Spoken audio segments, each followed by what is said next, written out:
अस्सलाम वालेकुम। आज का जो हमारा लेक्चर है वो 12 कॉमर्स ओसीएम है। लेक्चर चालू करने से पहले कुछ बता दूं आपको कि 12 का रिजल्ट आया हमारी कोचिंग क्लासेस में 3 साल का कंटिन्यूसली 100% रिजल्ट आया। हमारे इस साल का कोचिंग क्लासेस का जो परसेंट आया है वो 88% हाईएस्ट आया है। बैनर आपको स्क्रीन पे दिख रहा होगा। तो जिसको भी एडमिशन लेना है प्लीज हमारी क्लासेस में आए। फोन नंबर है, आप हमारी क्लासेस का डेमो लेक्चर्स भी देख सकते हैं। हमारी इधर फीस बहुत ही रिजनेबल है बाकी कोचिंग सेंटर से। इधर हर एक को पर्सनल अटेंशन दिया जाता है। बाकी चीजें आप कांटेक्ट या व्हाट्सएप करके पूछ सकते हैं। तो लेक्चर स्टार्ट करने से पहले जो भी हमारे चैनल को फर्स्ट टाइम देख रहा है तो प्लीज शेयर और सब्सक्राइब करें। तो आज का जो हमारा आंसर है, टॉपिक है, वो है principle of scientific management. Previous lecture में हमने 14 प्रिंसिपल ऑफ हेनरी क्योल देखा था। आज देखेंगे एफ.डब्ल्यू. टेलर। एफ.डब्ल्यू. टेलर ने अपने मैनेजमेंट के इसमें बहुत सारे चीजों को बदली की है। एफ.डब्ल्यू. टेलर, जैसे मैं कुछ इंट्रोडक्शन बताता हूँ, इसकी डेट ऑफ बर्थ क्या थी? ये पैदा हुआ था 1856 में और इसकी डेट ऑफ डेथ थी 1915 में। अब ये पर्सन का प्रोफेशन क्या था? ये बंदा चीफ इंजीनियर था। कौन सी कंपनी में काम करता था? मिडवेल स्टील वर्क, फिलिपीडिया में ये एक मिडवेल कंपनी में काम करता था। तो वहां काम करके ये एक बड़ी पोजीशन पे पहुंचा जो चीफ इंजीनियर की था, जिसने उसने ये 6 प्रिंसिपल ऑफ साइंटिफिक मैनेजमेंट बनाए। अब इसने क्या बनाया आओ देखते हैं। सबसे पहला point, science not rule of thumb. मतलब कोई भी मैनेजमेंट रूल ऑफ थंब नहीं होना चाहिए। रूल ऑफ थंब का मतलब पर्सनल जजमेंट। मतलब एक मैनेजर अपना पर्सनल जजमेंट के हिसाब से काम ना करे, है ना। एक ही बंदा अपनी पर्सनल जजमेंट, तो वहां नेगेटिविटी आती है। मतलब क्या सर कि भाई कोई भी काम करना है तो उसको साइंटिफिकली तरीके से करो। साइंटिफिक तरीका मतलब अगर कोई भी काम कोई इंप्लॉय को, कोई ह्यूमन को अलॉट कर रहे हो तो उसका टाइम देखो, कितने टाइम वो काम कंप्लीट करेगा और कितना आउटपुट प्रोड्यूस करेगा। इससे तुम्हारी कंपनी का टाइम भी बचेगा और ह्यूमन का एफर्ट्स भी बचेगा। जैसे रूल ऑफ थंब मतलब एक इंसान अपने ही पर्सनल जजमेंट लगा रहा है, बाकी लोग की नहीं सुन रहा है, तो भाई वो चीजें गलत होगी, कंपनी का वर्क भी खराब होगा और एम्प्लॉय थक भी जाएगा। तो साइंस रूल्स ऑफ थंब, जैसे मैं एक एग्जांपल देता हूं। साइंस, अगर कोई भी एम्प्लॉय, अगर कोई आयरन स्टील उठा के लोडिंग कर रहे ट्रक में, तो उसके लिए प्रॉपर साइंटिफिक तरीका ढूंढो। जैसे आजकल के टाइम पे क्या होता है कि कोई भी बड़ी बड़ी हैवी चीजें उठाना है तो लोग क्रेन का इस्तेमाल करते हैं या कोई लिफ्ट का इस्तेमाल करते हैं, जो वजन चीजों को उठा के ट्रक के अंदर क्या कर सके, लोड कर सके। तो उसके अंदर एम्प्लॉय भी कम लगते हैं और साथ ही साथ एम्प्लॉय को सिर्फ मशीन चलाना है। एम्प्लॉय की बॉडी को कुछ इफेक्ट पड़ता नहीं है ना। मशीन से वो सब हैवी चीजों को लिफ्ट करता है, तो इससे एम्प्लॉय की एनर्जी भी बची और एम्प्लॉय का, कंपनी का टाइम भी बचा। तो मशीन के जरिए वो सब काम क्या कर लेता है, फटाफट कर लेता है। आज हर कंपनी के अंदर देखो रोबोटिक मशीन आ गई है। ये रोबोटिक मशीन से काम भी तेज हो गया, आउटपुट भी बढ़ गया और एम्प्लॉय की एनर्जी भी क्या हो गई, बच गई। उसको बोलते हैं scientific method. Point number 1 clear. Point 2, harmony not Discord. Company के अंदर एम्प्लॉय लोग के अंदर बीच में प्रॉपर हार्मनी रखो। इससे क्या होगा, एम्प्लॉय और मैनेजमेंट के बीच में कॉन्फ्लिक्ट नहीं होगा, झगड़ा नहीं होगा। लोग एक दूसरे को समझे, अंडरस्टैंड करें। एम्प्लॉय एम्प्लॉयर को समझे, एम्प्लॉय एम्प्लॉयर को समझे, बॉस एम्प्लॉय को समझे, मैनेजमेंट एक दूसरे को समझे, तो इससे कॉन्फ्लिक्ट नहीं होगा। इससे कंपनी के अंदर एक हेल्थी एनवायरनमेंट बनेगा। अगर एक कंपनी के अंदर मैनेजमेंट अपने एम्प्लॉय को नहीं समझेगा तो वहां कॉन्फ्लिक्ट होएगा। अगर एम्प्लॉय मैनेजमेंट को नहीं समझेगा तो वहां पर दोनों को एक दूसरे को अंडरस्टैंड करना बहुत जरूरी है। तो इससे क्या होगा, कंपनी लॉन्ग टर्म तक के चलेगी।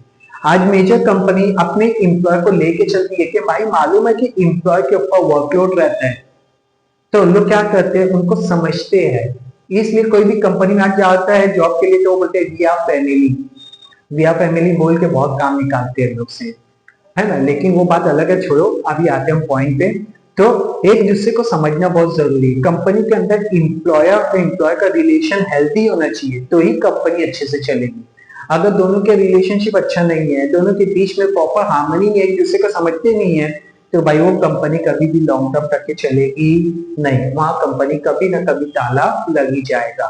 तो यहाँ पे वही बताया, अगर हमको यहाँ पे एम्प्लॉय के बारे में सोचना है, एम्प्लॉय को मैनेजर के बारे में सोचना है, तभी जाके क्या होएगा, प्रॉपर है। अगर तुम एक दूसरे को अंडरस्टैंड नहीं करोगे तो कॉन्फ्लिक्ट हमेशा अराइज होते रहेंगे।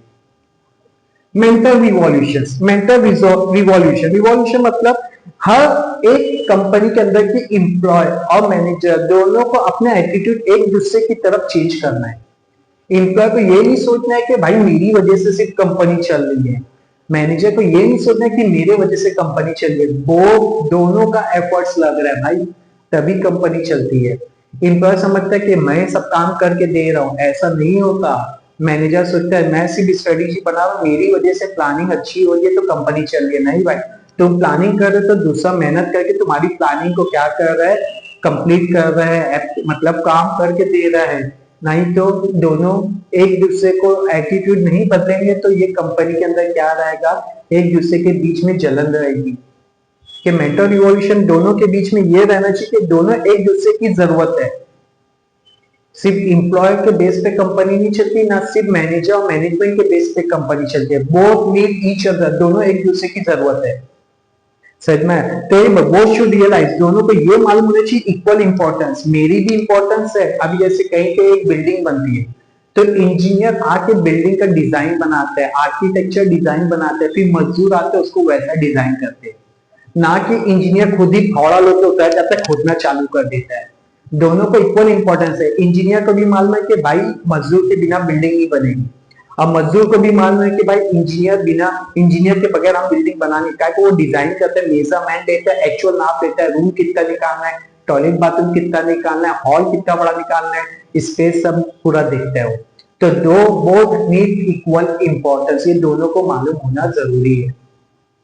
कोऑपरेशन नॉट इंडिविजुअल, कंपनी के अंदर एक दूसरे की हेल्पिंग हैंड करो, इंडिविजुअलिज्म नहीं रहता, सब टीम के मुताबिक। हाँ, तभी तो इंटरनल कंपटीशन भी हेल्थी बनेगा। तुम एक दूसरे की हेल्प करोगे, एक दूसरे की मदद करोगे, एक दूसरे के साथ कोऑपरेट करोगे, तो इससे क्या होएगा, कंपनी अपना कॉमन गोल अचीव कर सकती है। Management should welcome the suggestion of employee, employee का सजेशन वेलकम करे। मैनेजमेंट चाहिए कि एम्प्लॉय को ये फील कराए कि तुम हमारी कंपनी की कितनी, उसको रिस्पेक्ट दो, इससे कोऑपरेशन पैदा होता है। कंपनी एम्प्लॉय के हर एक आइडिया का वेलकमिंग करे, कि कंपनी को ये मालूम होना चाहिए कि एम्प्लॉय भी कंपनी का हिस्सा है। अगर तुम उसको वो इंपॉर्टेंस नहीं दोगे, रिस्पेक्ट नहीं दोगे, तो वो कंपनी के अंदर ज्यादा दिन टिकेगा नहीं। जैसे यहाँ लिखे employee should resist themselves, employee को भी ये मालूम होना चाहिए कि अननेसेसरी कंपनी के लिए डिमांड मत करो। जब कंपनी को अच्छा परफॉर्मेंस दोगे, कंपनी की ग्रोथ होगी, तो ऑटोमेटिकली कंपनी तुम्हारी सारी डिमांड फुलफिल करेगी। अगर तुम अननेसेसरी स्ट्राइक पे जा रहे हो, कंपनी की हालत देखने के बाद भी स्ट्राइक पे जा रहे हो, तो भाई कंपनी अपनी कंपनी बंद करेगी और तुम्हारी डिमांड सुनेगी नहीं। तो दोनों को एक दूसरे का कोऑपरेशन करना है, एक दूसरे का हेल्पिंग हैंड बनना है, तभी कंपनी क्या होगी, सही तरीके से चल सकती है।